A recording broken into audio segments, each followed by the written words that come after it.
how it goes. You go to a local game store in the mall. Before really being into the hobby at all, so you're there to check out what the latest versions of Monopoly might be. Maybe there's Pokemon Monopoly. And you go there, and there's a gentleman there that's peddling his game that he's invented himself, and he really wants you to come try it out. He's standing by his game, and you're looking at it, and you say something along the lines of, it looks an awful lot like chess, but he assures you it's nothing like chess, but it does dangerously look like chess. Not that there's anything wrong with chess. It's just that you know how it is. You've been raised and taught chess for the sole purpose to lose to your older brother when he feels like winning. Regardless, you know how it goes. You play the game. He thrashes you because he is the inventor of the game. Despite him saying that he's seen amateurs destroy masters at this game. And it's a fun, abstract game while you're playing it, so you play again. And then you kind of forget about it, and you go about your business. You finish your day at the mall. And then you get to thinking, he was onto something. That game was actually quite good.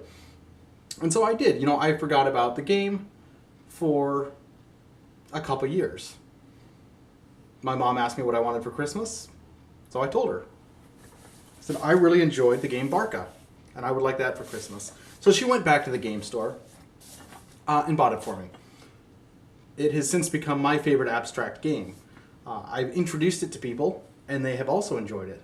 So to my dismay, I looked it up online and found out that there was a Kickstarter about 4 years ago that failed, which is too bad because it's really a game that I would like to get behind and help bring to a wider audience, which has become increasingly difficult to do because this gentleman has become my Bobby Fischer, Mr. Andrew Caldwell, who originally started in developing computer and video games, created this little abstract game that I love.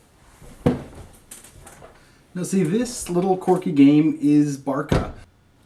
I mean, they're beautiful little figures. There's a lion, and there's elephants, and there's mice, and they're an unlikely group of people that you would take into battle with you, but going into battle is exactly what you're doing. So essentially, Barca is a game about animals fighting over territory rights. They're going after these watering holes. There's 4 in the center of the board, and the first person to occupy 3 spaces wins the game. Elephants, who are afraid of mice.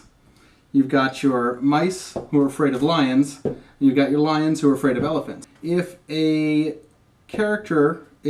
piece occupies a space that is adjacent to an animal that they are afraid of, so my mouse would be afraid of, say, this lion, my next turn would have to be to move this mouse at least 1 space away from the player. And in that way, you can manipulate the board, depending on the placement of your pieces, so that you can have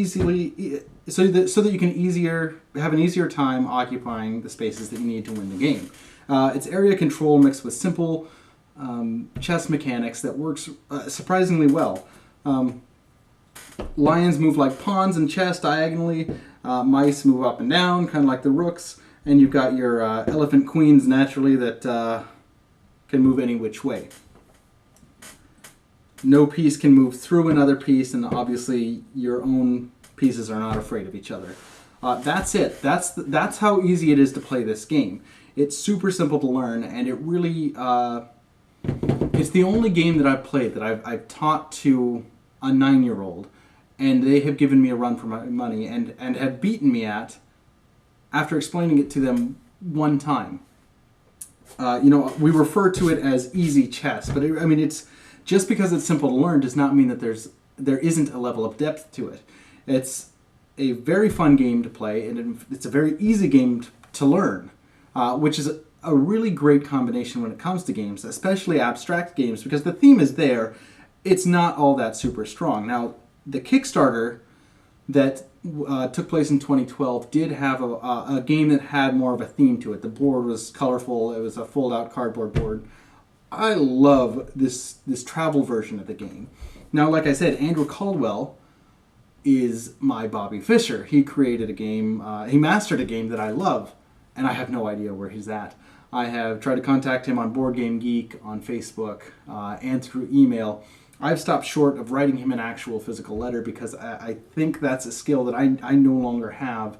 And the reason I'm looking for him is because I want to find out if he has any other plans to either publish this in a more widespread manner or try to get another Kickstarter going, because this is absolutely a game I would support in Kickstarter and try to get other people to support as well, because it's a game that deserves a bigger chance than it had in its initial run.